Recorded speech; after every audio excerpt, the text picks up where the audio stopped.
Assalamualaikum warahmatullahi wabarakatuh. Waalaikumsalam warahmatullahi wabarakatuh. Selamat siang semuanya. Siang. Apa kabarnya hari ini? Baik.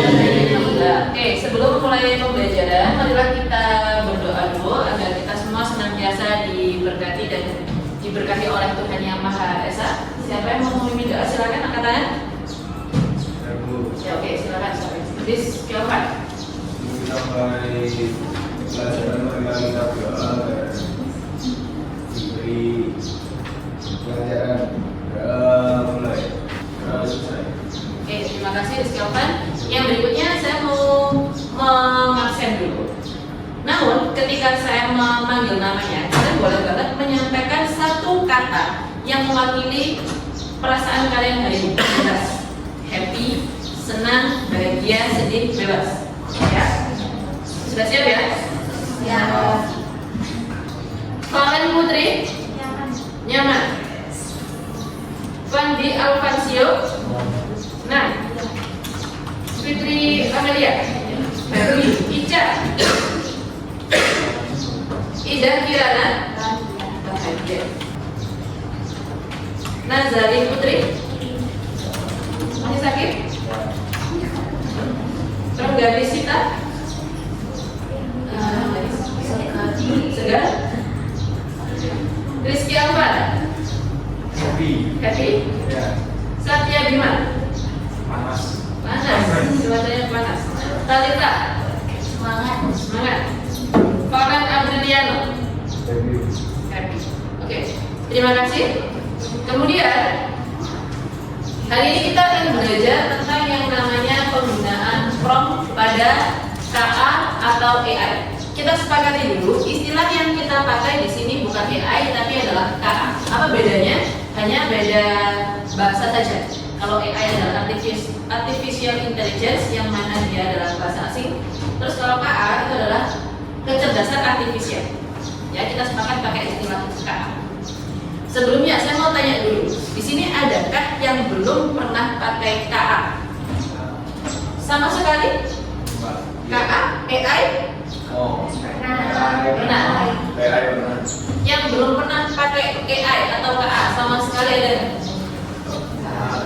Biasanya kalian pakai KA itu untuk apa? Mengerjakan tugas. Ada lagi? Mencari informasi. Ada lagi? Edit foto.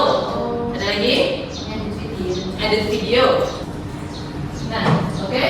Di depan itu adalah 3 top 3 KA yang paling banyak digunakan. Ini saya bilangnya adalah yang paling banyak, jadi bukan berarti dia yang wajib dipakai. Yang pertama adalah ChatGPT. Siapa yang nggak kenal ChatGPT sekarang? Nggak ada, pasti semuanya pernah pakai. Yang kedua adalah Gemini. Ada yang pernah pakai Gemini? Nah, lebih enak mana kalau menurut kalian antara Gemini sama ChatGPT? Gemini. Mungkin tergantung penggunaan juga ya. Kalau untuk yang benar-benar lugas, biasanya memang Gemini lebih formal. Tapi kalau untuk bahasa yang santai, sharing atau bahasa yang informal, kita bisa pakai ChatGPT. Kalau dari yang ketiga top 3 ini, kalian pernah pakai KA apa lagi? Sampaikan. Cici. Pada itu pasti ya. Jadi Cici apa? Black box. Terus ada lagi? Banyak banget, sampaikan. Clouded. Ada lagi? Nah, ada lagi? Kayaknya masih banyak banget. Di sini ada yang suka bermain musik atau nyanyi. Suno. Nah, kita bahas dulu peran KA dalam kehidupan kita saat ini. Yang mana dulu ketika kita tanpa KA itu sebetulnya kita bisa. Cuma begitu ada teknologi yang namanya KA, kita serasa kayak nggak bisa nih kalau nggak ada KA, gitu kan? Semuanya pasti kalian dikit-dikit tanya ChatGPT, dikit-dikit tanya Gemini dan lain sebagainya. Apa sih sebetulnya peran mereka dalam kehidupan kita, kehidupan kalian maupun kehidupan saya? Yang pertama, dia bisa sebagai asisten virtual. Seperti yang saya sampaikan tadi, ketika kalian membutuhkan suatu bantuan atau suatu masukan informasi, kalian bisa langsung tanya ke mereka. Tergantung kalian mau pakai KA yang GPS navigation. Nah, GPS itu meskipun kelihatannya dia sangat simple atau mungkin sudah banyak digunakan, dia merupakan salah satu penggunaan atau aplikasi dari KA, yang mana kita bisa dideteksi keberadaannya, kemudian kita bisa melakukan tracking untuk sampai ke tujuan. Nah, kita masuk ke materi inti kita hari ini. Prompt. Apakah yang kalian ketahui tentang prompt? Sudah pernah dengar kata prompt sebelumnya? Sudah. Apa menurut kalian prompt itu? Perintah. Ada lagi? Perintah. Terus ada lagi? Instruksi. Ada lagi? Menurut kalian, ketika saya menyampaikan, minta tolong anak-anak disiapkan satu foto kalian untuk nantinya kita edit menggunakan KA. Apakah kalimat saya itu merupakan prompt? Iya. Ya. Hanya saja kita menggunakan dari bahasa manusia ke manusia. Beda halnya ketika kita minta tolong ke KA atau AI, prompt itu harus sangat spesifik. Pernah nggak kalian mengalami mau ngedit foto, ternyata promptnya itu kurang lengkap, jadinya fotonya aneh banget? Nah, menurut kalian itu karena apa? Bahasanya kurang bisa dipahami, bahasanya kurang detail. Terus apa lagi? Udah, baca. Oke, perhatikan yang ada di depan. Ada dua gambar, yang mana masing-masing adalah kopi. Ada kopi, ada bijinya, ada cangkir, sendok, lengkap. Menurut kalian, perbedaan yang mungkin terjadi dari dua gambar tersebut apa? Rasa? Apa bukan? Bukan. Rasa? Yang lain? Suhu? Biji kopinya hilang. Hilang mana tak?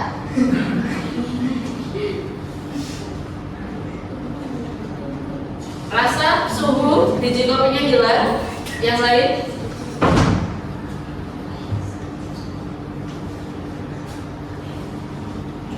Sudah, itu saja. Saya bertanya adalah, kalau kalian teliti dengan pertanyaan saya, apa perbedaan yang mungkin akan terjadi? Bukan perbedaan dua gambar loh ya. Perbedaan yang mungkin akan terjadi dari dua kopi tersebut. Rasanya, ya. Jawabannya salah satunya adalah betul. Rasanya, suhunya, mungkin kekentalannya, ya kan? Kemudian komposisi gula sama kopi. Padahal promptnya sama-sama dia menyampaikan minta tolong dibuatkan kopi. Dari sini bisa kita simpulkan. Bisa jadi gambar yang atas itu yang rasanya pas sama selera kita. Bisa jadi gambar dua itu yang tidak pas sama selera kita. Kesimpulannya apa? Semakin jelas kita memasukkan prompt atau perintah, maka hasilnya akan semakin detail.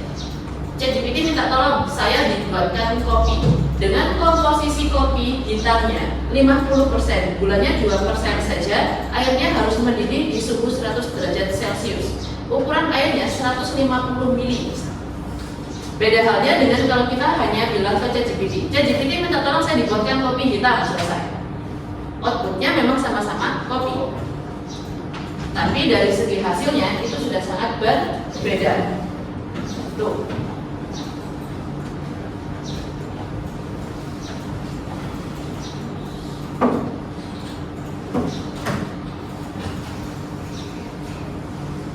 Nah, ini adalah struktur prompt yang baik dan benar. Jadi ada yang namanya persona. Apa isi dari persona? Dia menjelaskan tentang karakter atau identitas yang diambil oleh sistem. Ingat, suatu kata itu disebut dengan machine learning, yang mana dia akan belajar, dia akan terus menyimpan dengan data yang pernah kita masukkan. Makanya kenapa kalau misalkan kalian pakai ChatGPT atau yang lain, sangat disarankan kalian login dulu agar semua data-datanya itu tersimpan oleh dia. Persona, karakter. Kemudian yang kedua adalah konteks, latar belakang atau situasi interaksi kita. Nanti saya jelaskan contohnya. Yang ketiga adalah perintah, instruksi atau permintaan yang diberikan kepada sistem. Yang keempat adalah input, data atau informasi yang diberikan oleh pengguna. Dan yang terakhir adalah output atau keluaran yang diharapkan. Biasanya kita cenderung hanya ada di poin nomor 3, hanya membuat perintah. Tolong kerjakan soal matematika saya. Ini soalnya sulit banget dikasih sama Pak Amadi. Biasanya kita cenderung seperti itu. Sedangkan struktur prompt yang baik itu adalah harus ada 5 kunci ini. Jadi jelaskan dulu. Misalkan nih, saya punya akun di ChatGPT. Saya menjelaskan dari awal ke dia. Biasanya saya manggil ChatGPT itu adalah Besti. Besti, perkenalkan namaku Iva. Aku adalah seorang guru informatika di SMA Negeri 1 Turen. Nah, saya mengajar, aku adalah pengajar mata pelajaran informatika. Murid-muridku rata-rata seperti ini. Saya jelaskan tuh, mereka adalah murid-murid yang pandai, mereka adalah murid-murid yang kritis, dan lain sebagainya. Terus saya jelaskan juga fasilitas yang dimiliki oleh SMA Negeri 1 Turen lengkap semua.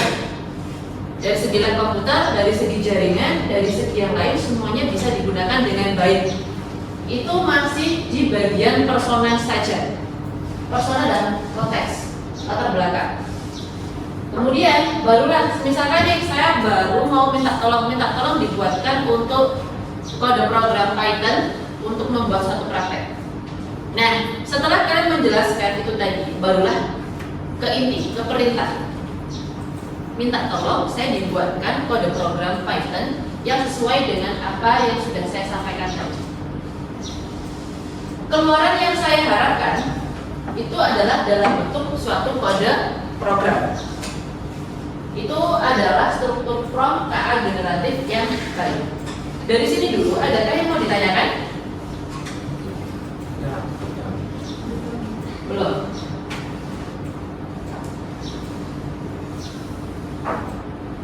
Ini adalah salah satu contoh prompt pada ChatGPT. Masih bisa fokus? Nah, oke. Saya adalah guru biologi SMA kelas 11 dan membutuhkan ringkasan materi tentang sistem peredaran darah manusia yang mencakup pengertian jenis peredaran darah besar dan kecil, organ utama terdiri dari jantung dan pembuluh darah, perbedaan arteri dan vena, serta gangguan yang mungkin terjadi. Dari sini dulu, kalian perhatikan. Jadi seorang guru biologi SMA ini tidak ujuk-ujuk minta membuat ringkasan materi tentang sistem peredaran darah manusia, titik. Tapi dia membuat batasan apa aja sih yang dibuat mulai dari pengertian sampai gangguan yang mungkin terjadi pada sistem peredaran darah manusia. Jadi ada batasannya. Buatlah ringkasan dalam 3 sampai 4 paragraf dengan bahasa yang sederhana dan mudah dipahami murid, serta menekankan poin-poin penting dari masing-masing topik. Kita lihat hasilnya. Jika promptnya adalah seperti ini,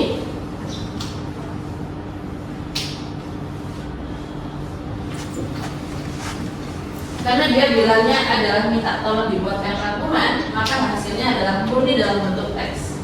Dan disampaikan juga pengertian ada di paragraf pertama, 2 jenis peredaran darah ada di paragraf kedua, organ-organ utama dalam peredaran darah tadi ada di paragraf 3, dan yang terakhir adalah gangguan pada sistem peredaran darah ada di paragraf keempat. Sesuai dengan apa yang disampaikan, 3 sampai 4 paragraf. Ada yang pernah pakai Copilot? Belum.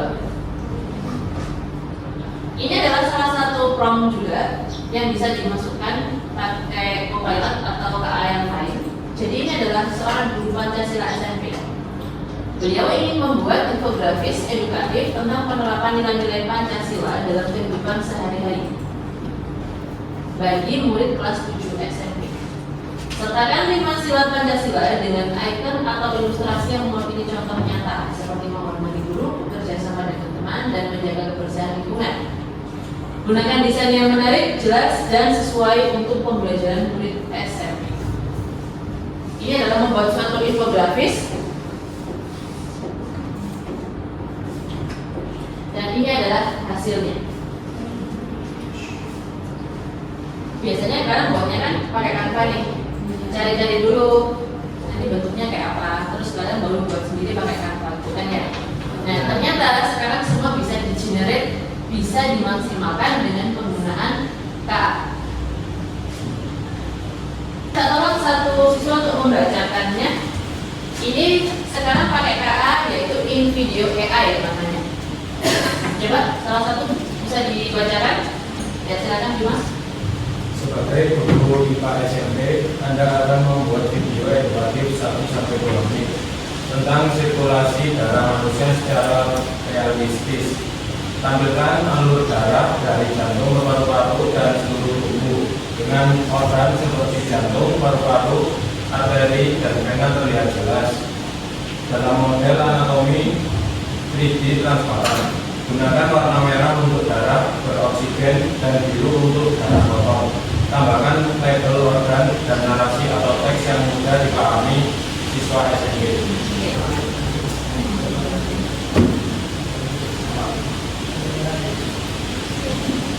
Ini adalah hasilnya. Sistem sirkulasi darah manusia dimodifikasi. Fokus utama adalah jantung dengan paru-parunya. Jantung memompa darah kotor berwarna biru ke paru-paru. Di paru-paru, darah mendapat oksigen dan berubah menjadi merah.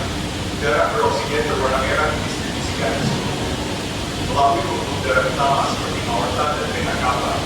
Darah beroksigen ditampilkan merah terang.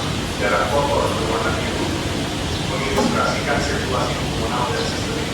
Darah kotor kembali ke jantung untuk memulai siklus baru. Proses ini berlangsung terus-menerus untuk menjaga kehidupan. Video ini menyederhanakan konsep biologi kompleks untuk siswa SMP. Dari apa yang sudah saya sampaikan tadi, ada satu kata-kata. Percaya AI itu boleh, tapi jangan sepenuhnya. Ingat, AI hadir untuk melengkapi, bukan sebagai pengganti. Juga tugas. Tugas yang pertama adalah, tadi sudah disiapkan masing-masing fotonya. Sudah. Oke, silakan disiapkan dulu. Sambil disiapkan, tugas yang pertama adalah foto. Tugas yang kedua adalah lagu. Tugas yang pertama adalah foto, tugas yang kedua adalah lagu, dan tugas yang ketiga adalah infografis.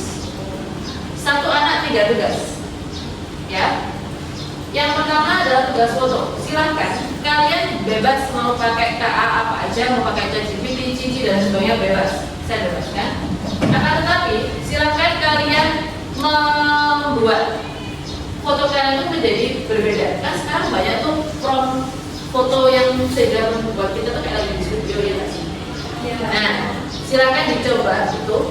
Kemudian hasilnya bebas ya, asalkan hasilnya dipastikan harus 95% mirip muka kalian. Jangan sampai mukanya ganti.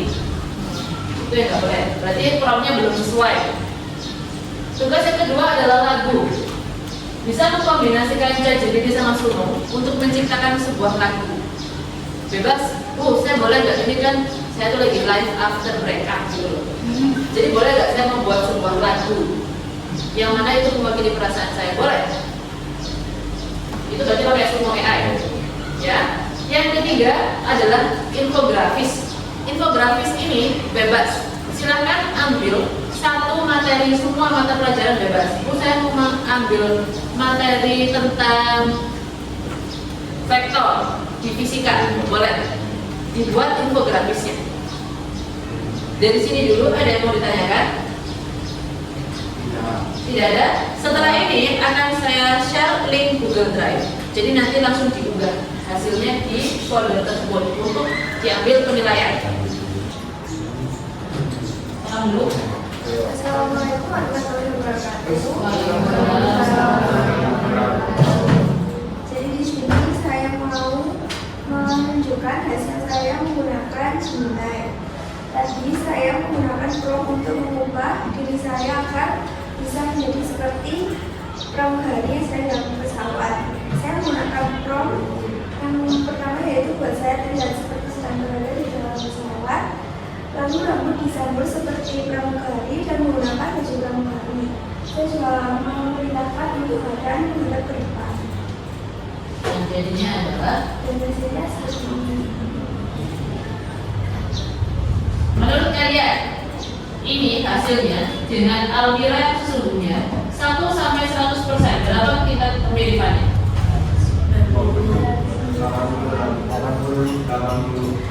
80, 90. Apa yang sudah kita pelajari hari ini apa aja? Coba angkat tangan. Bareng-bareng aja. Apa aja yang sudah kita pelajari?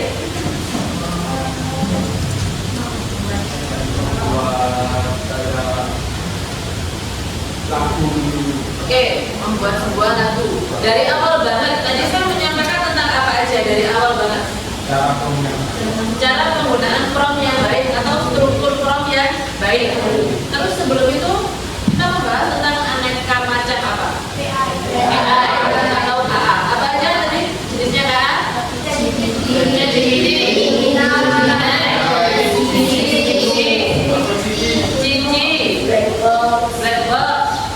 Di pertemuan berikutnya kita akan membahas tentang praktikum kita menggunakan Python dan untuk jawabnya pakai apa namanya Google Form. Itu ya. Kalau sudah tidak ada yang ditanyakan bisa dipimpin doa dulu. Yang tidak silakan dari apa ya? Ayo. Ya Allah, mereka ada di perjalanan dari sebelah